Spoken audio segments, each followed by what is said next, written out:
37th parallel on America's haunted highway, it's Pixelated Paranormal, your guide to the unusual and the strange.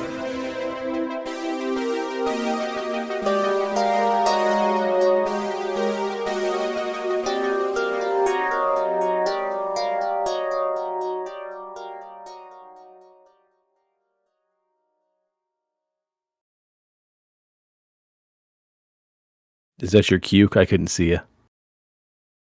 Okay. All right. What's up, everybody? Welcome back to another exciting episode of Pixelated Paranormal. Please excuse our tardiness. It seems that Discord was being a very rowdy rascal and we couldn't get the damn thing to kick off for us. Being plagued with random... Right, yeah. Random updates, refusal to open the app, everything else, but...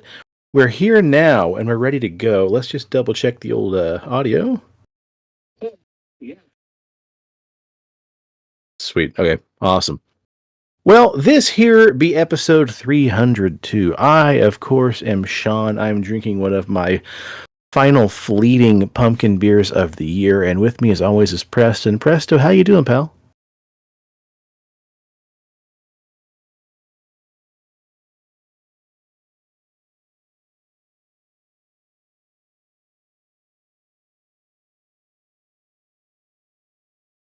Mm.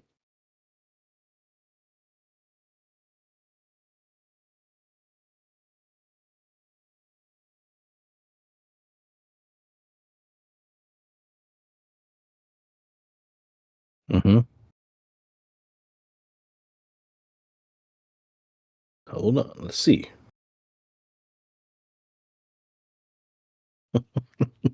God bless America.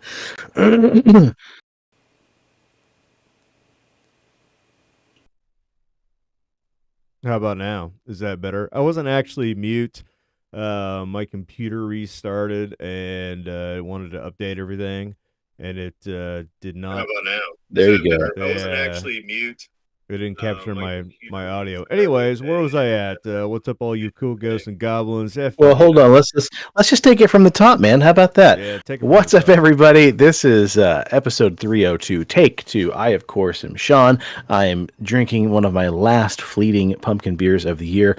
With me, as always, is Preston. Presto, how are you? I'm a fucking amateur. I'm sorry. Anyways, I spent the day hanging up Christmas lights, and I got about like a fourth of the way because you know I have like these. Oh, Jesus tits! Hold on. There's an echo now. Hold on. My golly jeepers! Is there? Sorry, everybody. This episode, like I said, is just rife with technological difficulties out of nowhere. Hold on. I don't think there's. My golly jeepers! Sorry, everybody. Hey, hold on.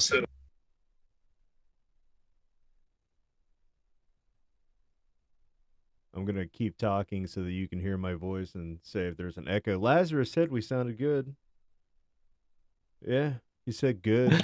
Yeah, but Lazarus also said there was an echo, too. I don't know what's true anymore. Yeah. I think the echo is probably us checking audio and me not muting my microphone, so my gosh. Anyways, so I was like... Okay, so this is episode 302. I'm drinking pumpkin beer, Preston. You're hanging Christmas lights, and go. Anyways, so, you know, I got like these in the middle of the porch, and I got the big concrete steps. So I got about like 5-10 feet down, and then the ladder was getting a little shaky. You know, I had my brother helping me hold it. So then I thought, okay, good. Why not just go out the window on top of the roof, and because it's a covered porch, and then hang the lights from that way. And the house was built, and it's a farmhouse that was built in the mid 70s. So the roof is not made for somebody with my dad figure. But like a rat or a mouse, I figured out how to like suck my body in and just kind of push myself out the window onto the roof. And I got those goddamn Christmas lights hung, and got treated myself to a smoky German beer afterwards. Took a little nap. And damn, I may have pulled a muscle in my ass cheek because my ass is a little sore now. So, you know, it's all you know, good. The joke's easy and it writes itself. And it's all good in the hood. I'm better than that. That's what I'm saying. Good. What a pleasant day off. I am going to try to get out and put up some Christmas lights over the weekend as well myself because Shayla has requested that I do so. And I got the Christmas tree up. Yeah, wowzers, I man. got presents underneath the Christmas tree. So it Damn. was my Holy cow. it's my daughter's 14th birthday. I'm a little sad about that. So Yeah. you know. Yeah, that's why we're one day late to our normal streaming. Presto, you guys were out celebrating Addie's birthday, rightfully so. Hopefully she had a pretty good time. Did they manage to get out of the escape room on time? Yeah, she got out of the escape. So I don't know if you remember or not when at our work function where we did the escape room together. You remember at the very end where you get the safe open and then there's like a little instruction card and we struggled on like the combination and the lady came in Yeah. and said flip it. Well, we ended up doing the same escape room and my memory sucks anyway, so I don't remember half of what we did. And then we got to the end and I'm just like, the fuck? What's the fucking combination of this thing? So I'm like, go hit the goddamn door button. And she came in. She's like, did you flip the card over? And then in my mind, I'm like, amazing. I'm like, son of a fucking bitch. I'm like, go flip the card over. And then we got the diamond and we got out. And but the kids had a good time. They were excited. So Awesome. And I got my the wife got my daughter some art supplies for her birthday, so she got some those acrylic paint markers. She got some oil, oil supplies, and a little palette to put the oil paints on. So I got my little Bob Ross in the making, and then I ordered some cookie cutters because I'm gonna make Christmas ornaments out of clay and then Saga fire them.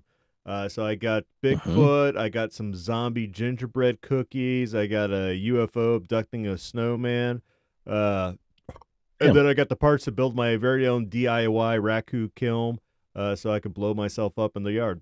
So all in all, there we go. Productive day. Look, guys, it's Santa Claus. No, kids, that's Preston. He's currently on fire because he was firing Christmas ornaments again. Yep.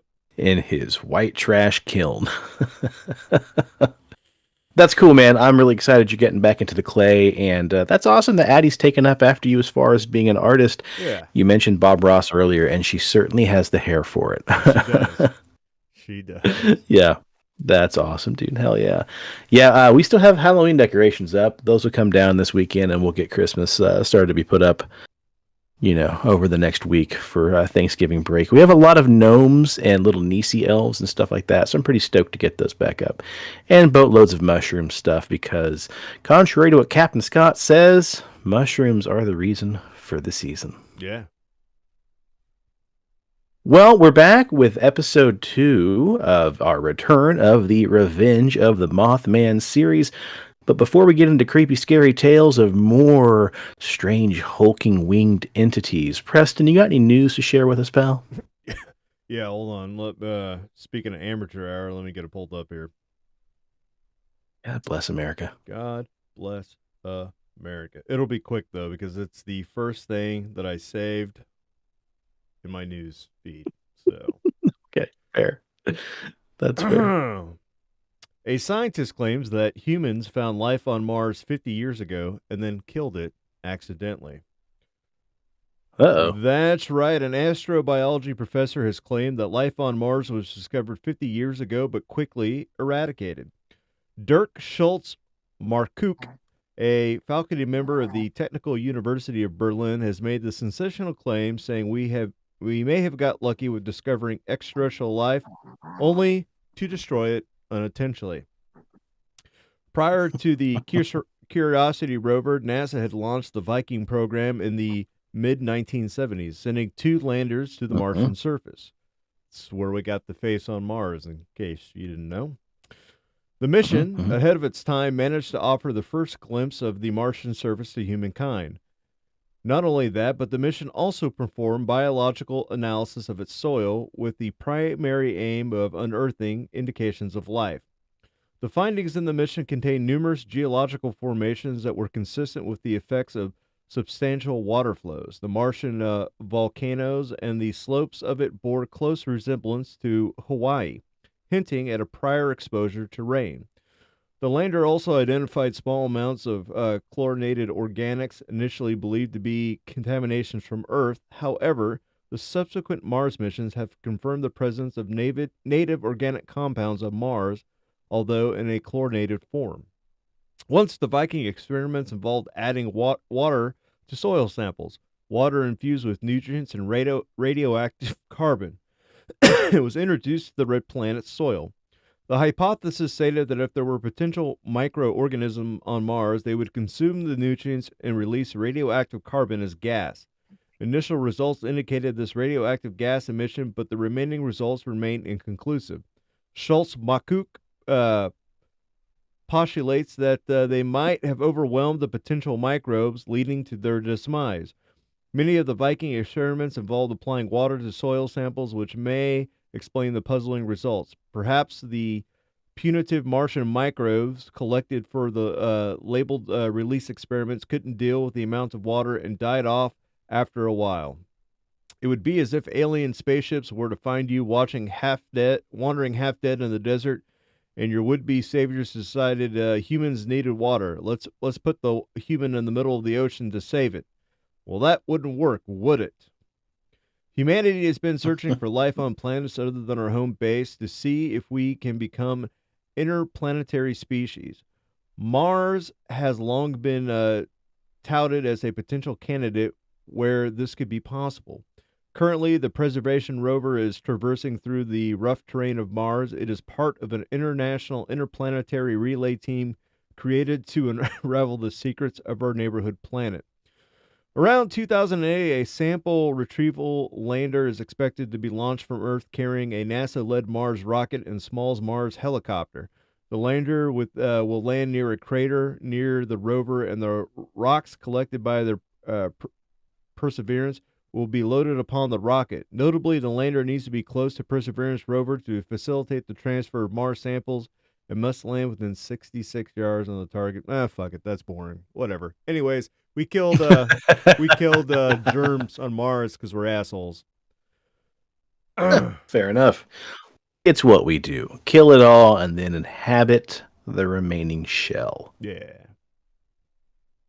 Well, to kind of set the tone, I got a couple quick news stories to share as well. First up in TV news. Folks, if you just can't get enough of the Mothman, if we're just not giving you enough, Bloody Disgusting reported that Mothman Prophecies film director Mark Pellington suggested at the Erie Horror Fest in Pennsylvania over the weekend that a Mothman Prophecies streaming series is being planned. That's right, folks. Potentially an episodic Mothman adventure. According to the website, the 2002 thriller became a cult classic that is responsible for laughing the Mothman into American folklore, even prompting Point Pleasant, where the cryptid creature originates, to hold an annual Mothman festival. Well, I'm going to say that that film did not actually put Mothman or Point Pleasant on the map, nor is it responsible for the Mothman festival, but I digress. The movie, of course, is based off of the book of the same name, published back in 1975 by John Keels. It chronicles a young reporter who's drawn to Point Pleasant, West Virginia, to investigate a strange series of allegedly true events, including the collapse of the Silver Bridge. It's still debated whether Mothman is an omen to these awful events or not, but Bloody Disgusting reports there isn't any further information now other than a streaming service show is being planned. I think that'd be cool. I think that movie was a giant pile of poopy, and I'd love to see somebody take another stab at it and actually have a little bit more moth and a little less man in the film. Is it because it had Richard Gere in it? Is that why you didn't like it? You hate? No, Richard I think Gere? it was fine. Fuck Richard Gere. I really, I like Richard Gere. He's an overrated actor. Get the fuck out of here. I tell you what, I mean, he is kind of like a dollar store Harrison Ford in a way, isn't he? I mean, look, his claim to fame is Pretty Woman, and then they just, because he was like such a like hunk in that, they fucking put him in every movie like they could after that. That's you true. know what? Get the fuck out of here. The only movie that he was good in, the only saving grace was The Jackal, and that's just because my main man, hold on, it'll come to me. Bruce Willis. Yeah, Bruce Willis was. Oh, yeah. Bruce Willis is in that movie. Otherwise, dude, Richard Gere can go get fucked. Fight me on that. I Yeah. don't care. All day long. I said Harrison Ford, but I was thinking Kevin Costner. He's a dollar store Kevin Costner. Yeah. That's the one. Because every time I think about Richard Gere, I'm like, oh, yeah, he was in Waterworld. No, he wasn't. Hey, you know what? I actually liked Waterworld. I thought it's solid food. Yeah. And The Postman. So here's the thing. Postman's good. Yeah, when Kevin Costner does like off the wall movies like that, they're phenomenal. And then you get Robin Hood, Prince of Thieves, where he's the only person in Britain back in the Middle Ages to have an American accent. Field of Dreams, solid movie.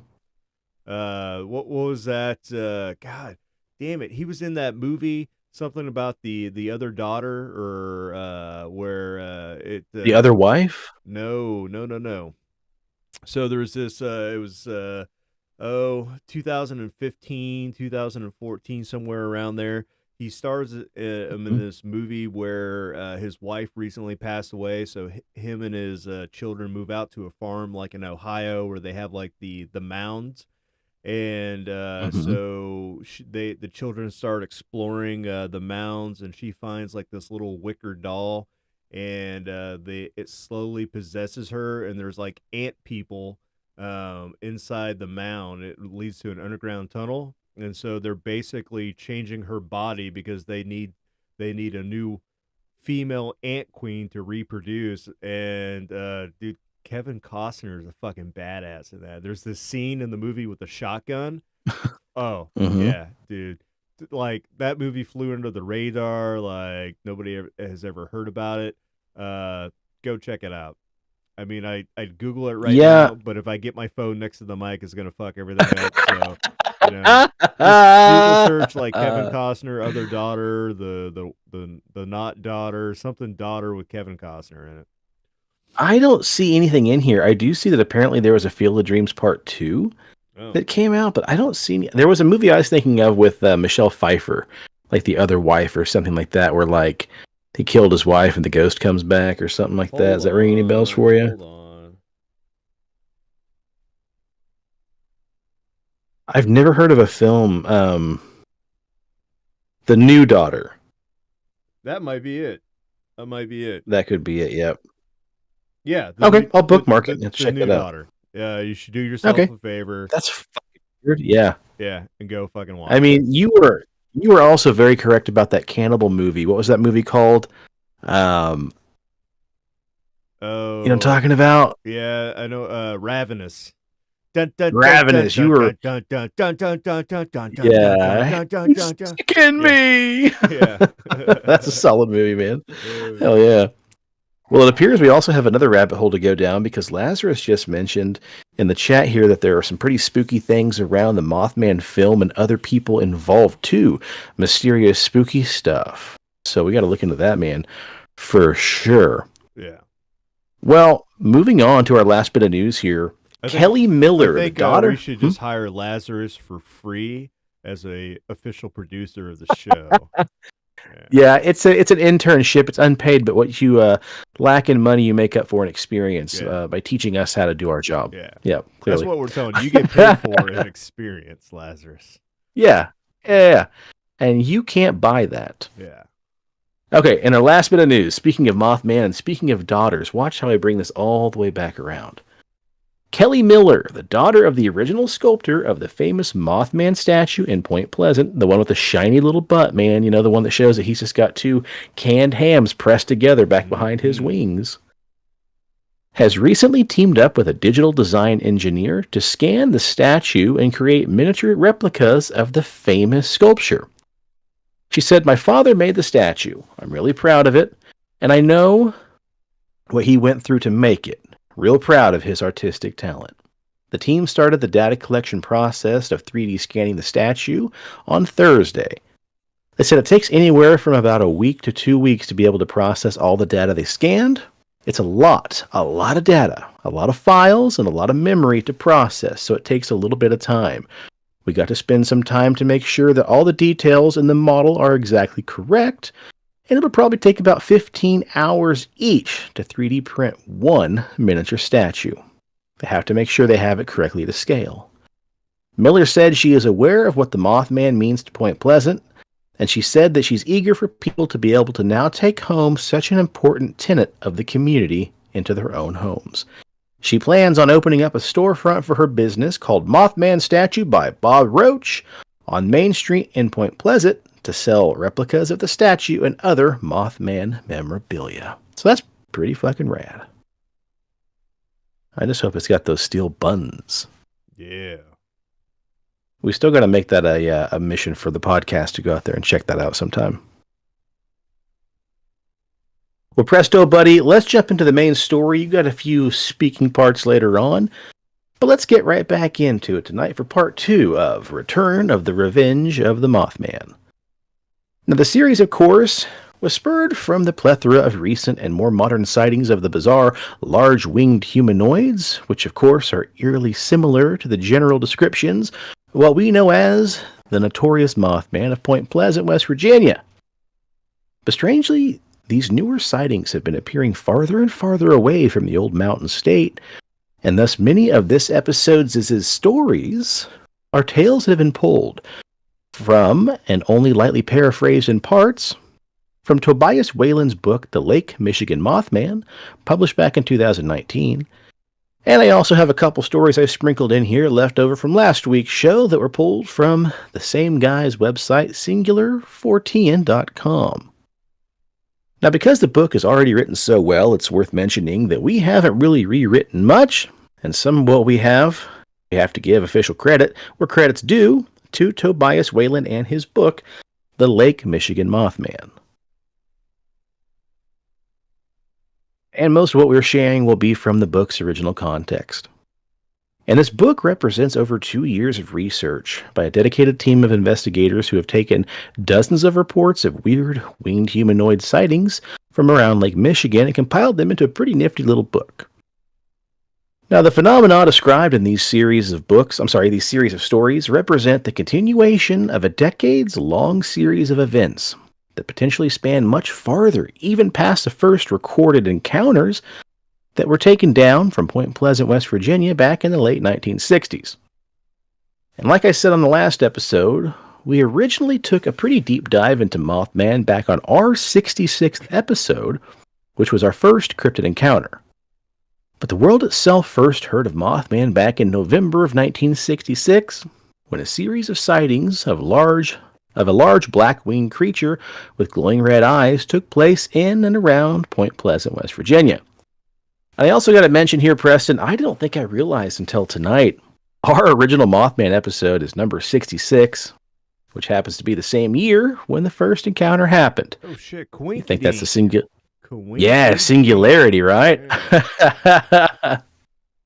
Anyway, the original sightings of Mothman ostensibly culminated in the terrible collapsing of the Silver Bridge, which spanned from the Ohio River between Point Pleasant, West Virginia, and the Gallipolis, Ohio, crumbling on December 15th of 1967, where 46 people died when the bridge gave way during rush hour. But presto, buddy, and dear listeners, what if the world hadn't actually been originally exposed to Mothman back in 1966? What if the creature's been around and maybe made itself a little more well-known much earlier than that? Well, it seems that a man named Gerald Therese, who's now well into his late 70s, may have met the winged nightmare back in the late 50s. Our first story was sent to Singular 14 back in August of 2020. He said, I realize this story's a little late, but I never knew who to tell until I came across a story about a man who recently saw Birdman at the O'Hare Airport. I'm 79 years old now, and this happened a long time ago. It was around 1957 when I was with my late brother Gene and his late brother-in-law, and we were hunting in Braidwood, Illinois, an area for pheasants and rabbits. Well, we were walking in this large open field, and there was a lone, large tree standing in the middle of the field.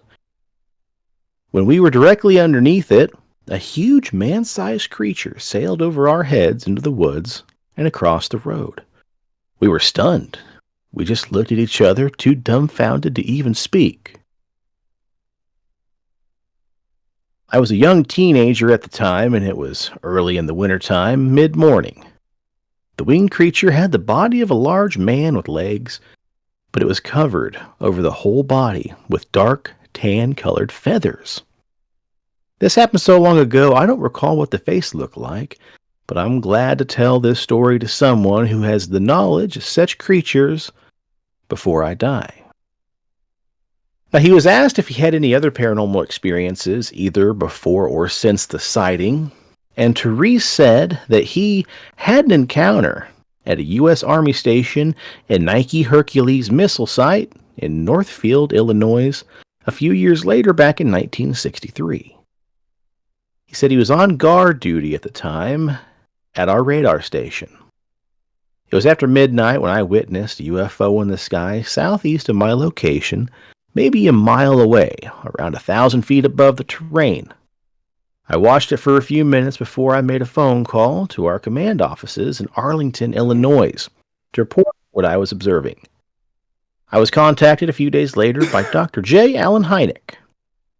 This report was documented in Project Blue Book, and Dr. Hynek had told me that he was informed to tell me that what I saw was nothing more than a private airplane towing an advertisement sign. I doubt they would be flying at that time of night, and now there's no way a plane could even make such moves that I witnessed, and at the end of the encounter, the UFO just shot up into space as fast as a bullet. And what's strange here is, of course, as records have been released many, many years later, a review of Project Blue Book case files did confirm the date as May 11th, 1963, and the official evaluation as being nothing more than a simple aircraft. The missile site, which was active from 1955 to 1974, is 1.5 miles south of the Chicago Botanic Garden and 2 miles west of Lake Michigan. Braidwood, where Therese and had his winged creature sightings, is approximately 70 miles southwest of the site. This is currently the oldest flying humanoid case to be recorded, at least in the Lake Michigan Mothman investigation.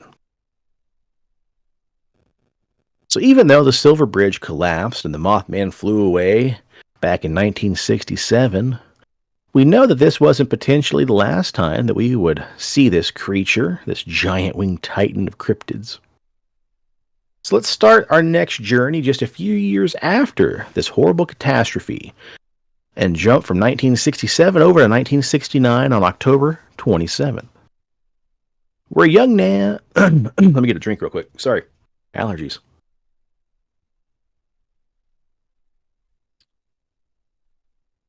Where a young man named Floyd Hancock lay asleep in the small room he shared with his infant sister in his family's trailer just outside Rolling Prairie, Indiana.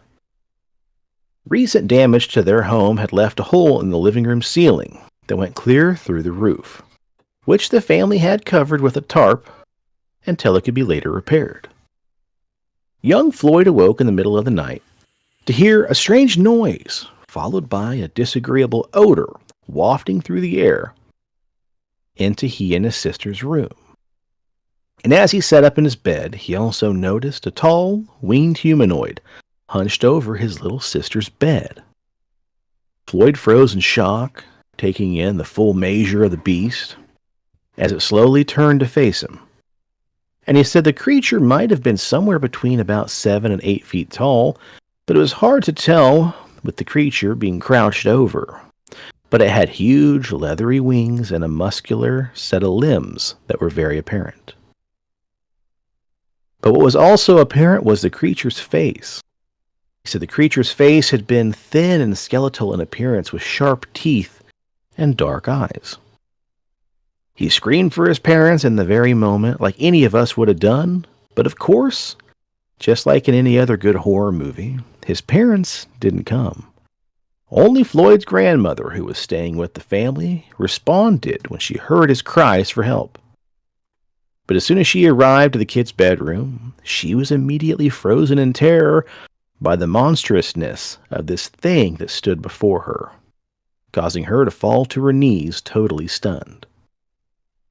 So with Grandma incapacitated, the great monster crossed the room towards the boy's bed, and then it picked up Floyd into its arms as his grandmother watched helplessly to prevent what was going on. Floyd was swept up and away by the winged beast, which then carried him into the living room and then out through the hole that was in the living room ceiling, and then off into the night. Floyd says he remembers being cold and wet as the creature flew higher and higher into the sky, and he could hear his panicked screams of his grandmother fading off in the distance. And then, after a short while, he couldn't hear anything else. Floyd woke up in his bed sometime later to the terrified faces of his parents and his grandmother.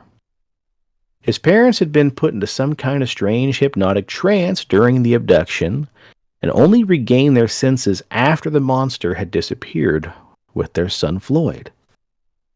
They waited in frigid anxiety for several minutes that seemed to stretch into an eternity, afraid to call the police with such a wild tale. Now, soon enough, though, the frantic family heard scratching on the roof, followed by a solid thud. Floyd's father climbed up through the trailer's holes.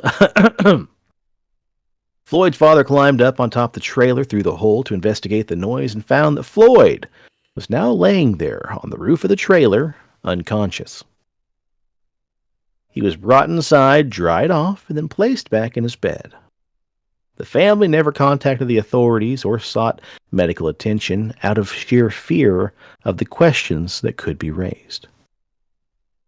Now anyway, if we were to spring forward even farther into the future to August 2016, we had the story of Jonathan Lane.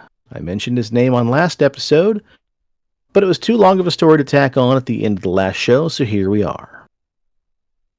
Jonathan Lane, a 21-year-old Rockford, Illinois resident, recently contacted the Singular Fortean Society's lead investigator, Tobias Wayland, back in late September 2020, to report a sighting of what Lane would later describe as a giant, shapeless black thing with two very large red eyes. Now, according to Lane, the sightings took place between 10:20 and 10:30 p.m.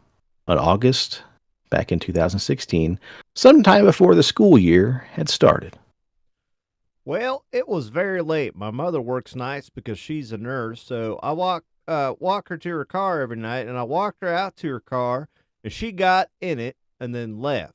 Then, as I'm walking up to the house, I hear a noise like screeching brakes or something, and I instantly look up. There's a big tree in our yard, and I see this giant, shapeless black thing, and it had two very large red eyes. And as soon as I made eye contact with it, it made that sound again. Instantly, it fills me with fear and intimidation, and I run into the house and I start freaking out. The sounds was so weird, I can still hear it clearly in my mind. It's like a bird's call, caw, tookie tookie. Kind of reminds me of the dinosaurs from Jurassic Park, maybe like the velociraptors. The next day or so, when it was light, I went outside and I looked where the branch was, and I tried to see where I'd seen the top of it, where the blackness was compared to the tree, and it was pretty substantial. It would have been like 9 feet tall. Shit, that's pretty fucking big. It was a large space. The wingspan just faded into the darkness around it.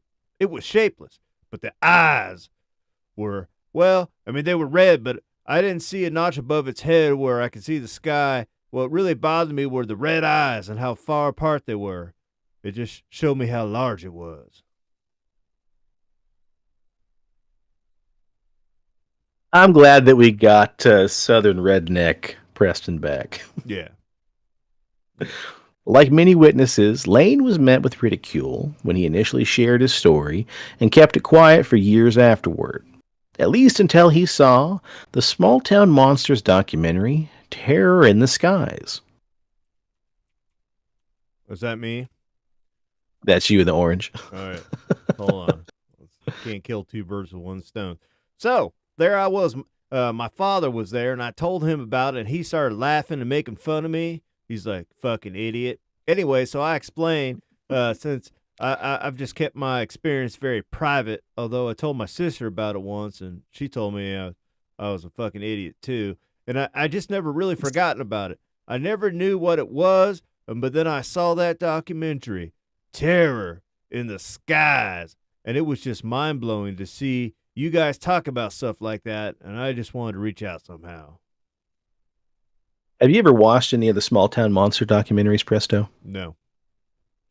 They're pretty solid. I ought to make a list of the ones we can get on YouTube for free and check those out. Otherwise, I think a lot of times they're streaming on Amazon as well. Anyway, approximately a year after his sighting of the red-eyed entity, Lane said he saw an unidentified flying object in the same area. Man, you guys won't believe this, but one time I was driving home with a friend of mine from work, and we were almost to my house. Well, I mean, we were in the same area as that winged entity sighting thing, and there was a lot of trees, and there was only a little section of the sky that opens up right above my house, and that's where the big tree is where the previous incident happened. Dude, this guy talks like or writes like a fucking redneck. Like, none of that, whatever. Wow! Yeah. It was the same part of the sky. I'm not claiming it was anything specific, but I saw a very prominent UFO. Very large, very prominent. I had my friend stop the car, and we got out, and I just don't know what it was. It was clear enough where I could see panels like windows, and it was scary. My friend, well, she's a bit younger than me. There's a joke to be made there, but I won't do it. She got very scared, so we had to leave. Whatever that was, it was not normal. It was shaped like a pear. You know, it had probably 100 windows all over it, and it was all lit up. It was very weird how lit up it was. The whole thing was illuminated, but it had lines of light, almost like waves of light going through it. It's hard to explain. It's almost like it looked up and had white stripes through it, but it was an undulating movement.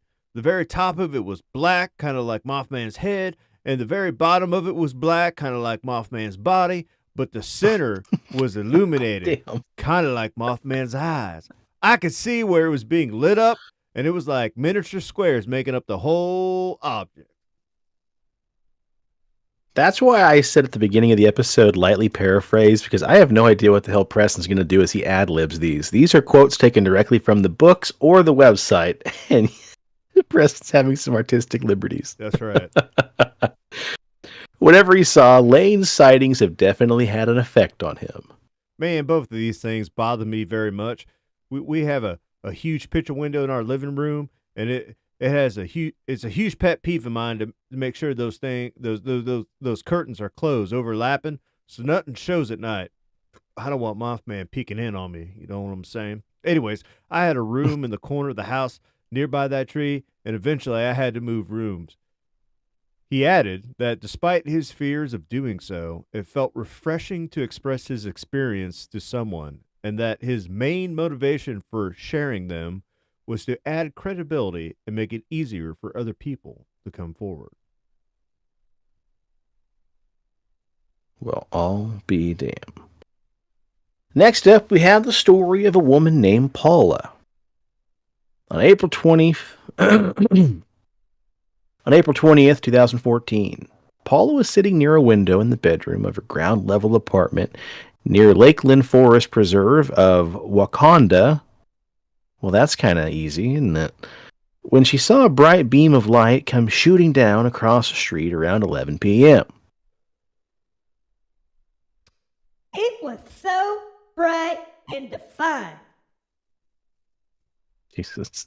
The light, which lasted between 15 and 20 seconds, was an orange or gold color and didn't illuminate the surroundings, nor did it move much at all, making only slight side-to-side or back-and-forth motions. The light retracted at one point only to reappear a moment later. Paula fell back onto her bed in shock. Oh my God, this thing sees me. I had the deepest And feeling that this thing saw me. It knows. The light retracted a final time and then was gone. I heard a hum at the end, and it took off like a rocket in the sky. 3 years later, in 2017, also in April, Paula encountered a terrifying winged being in the same area. She was taking the garbage out just before 6 a.m. when something drew her eye from across the street. And in the early morning gloom, she saw a huge winged being.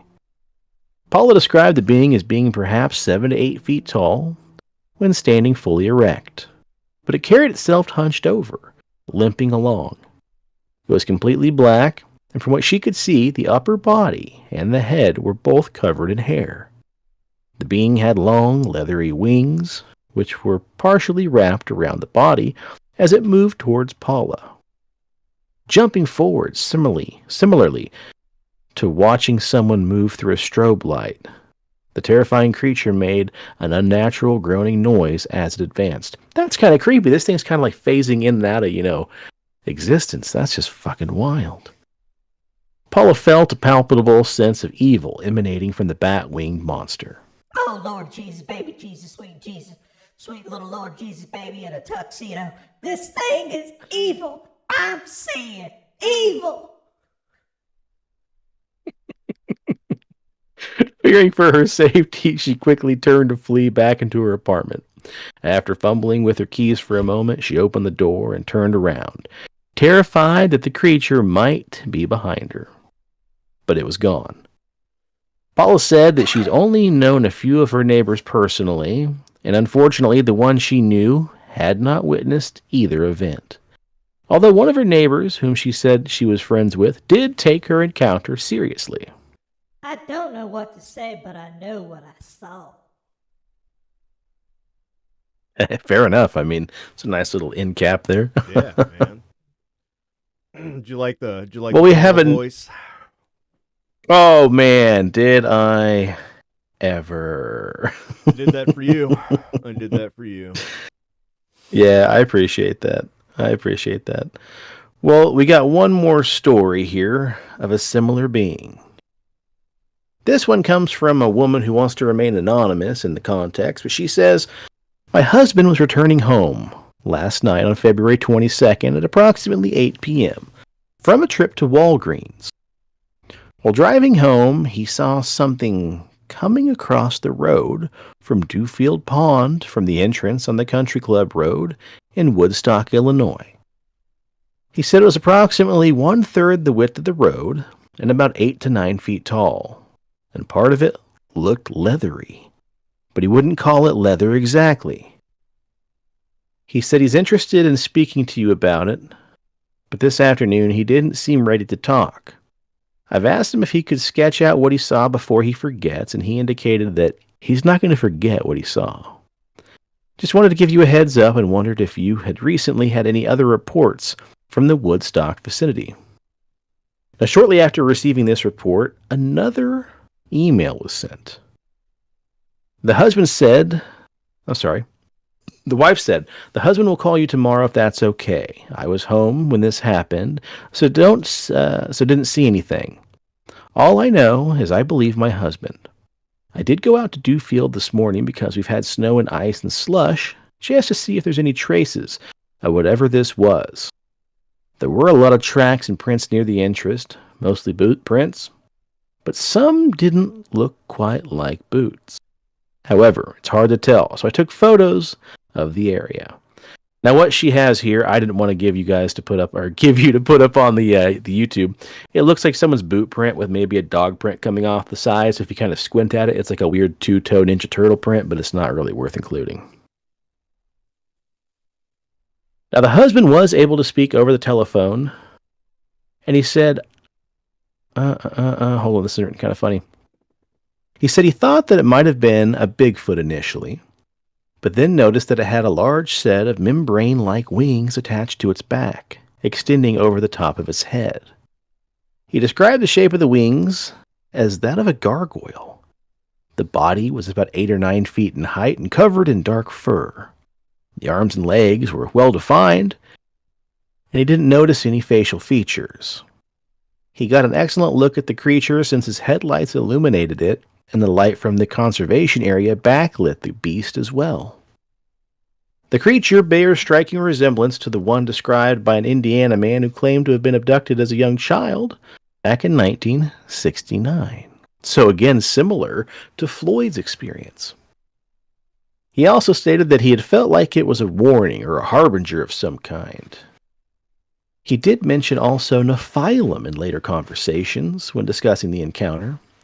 He said the creature had upset him and he was unable to talk about it until the next day.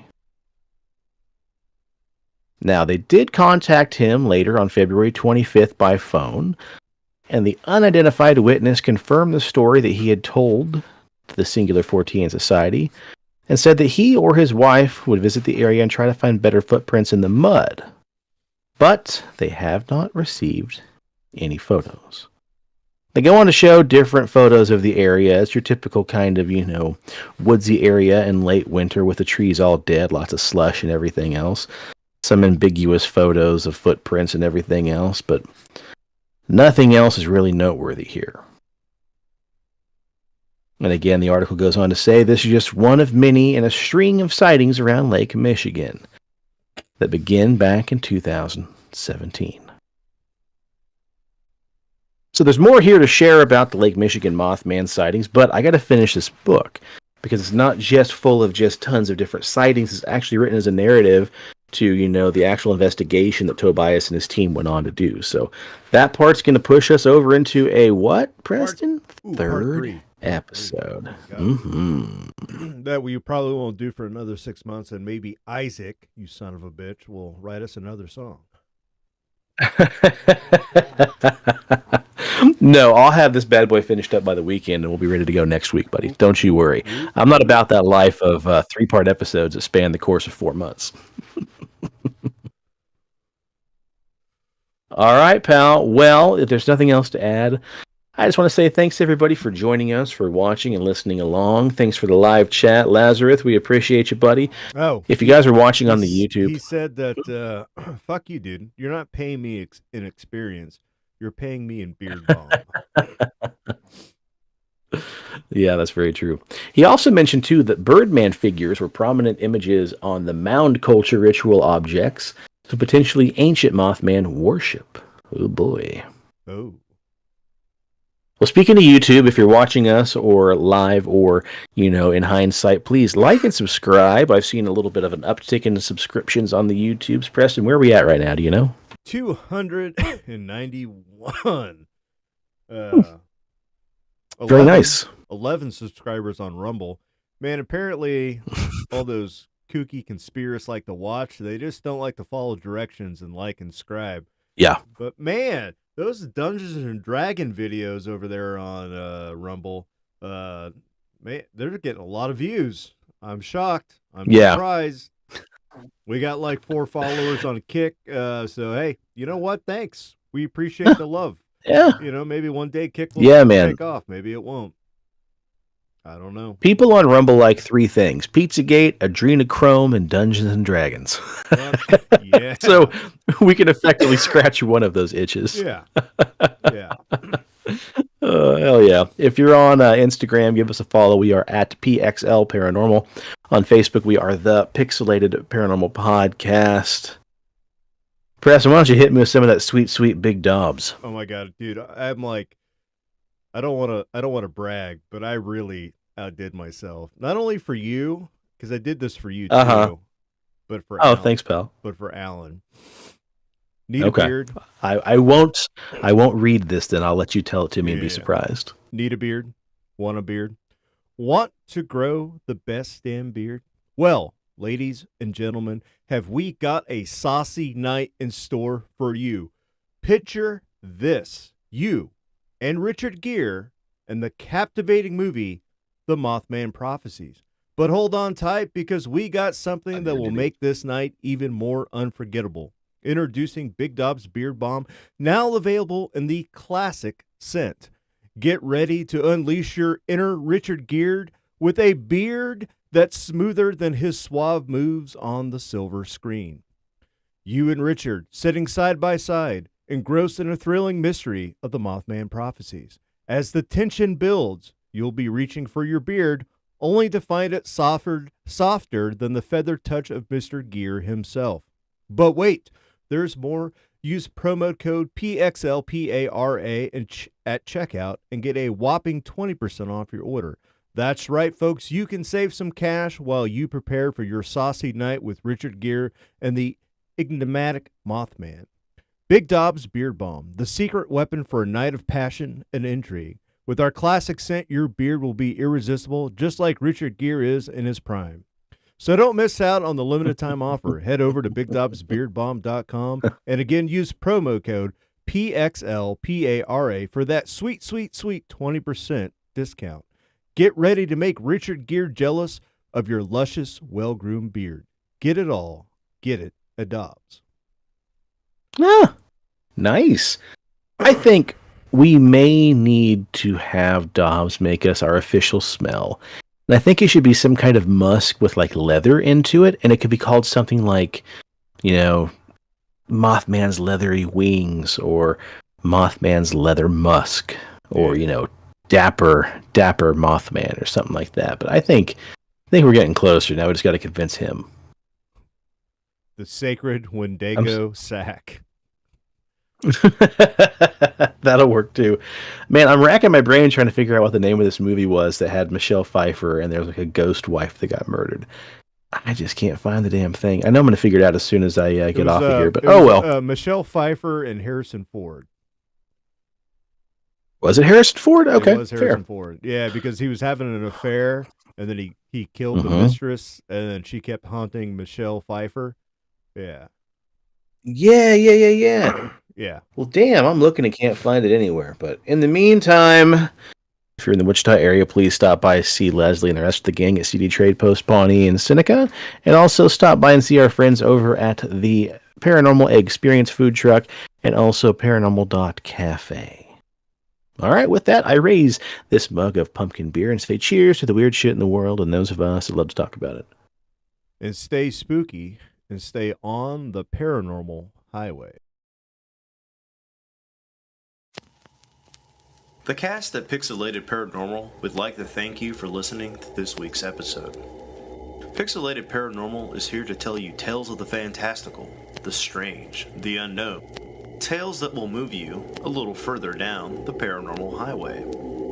If you'd like to share your own listener story, we would love to hear it. Email us at pixelatedparanormal@gmail.com. Again, that's pixelatedparanormal@gmail.com. We'd really love to hear from you. Again, thanks for listening to this week's episode of Pixelated Paranormal, your guide to the unusual and the strange.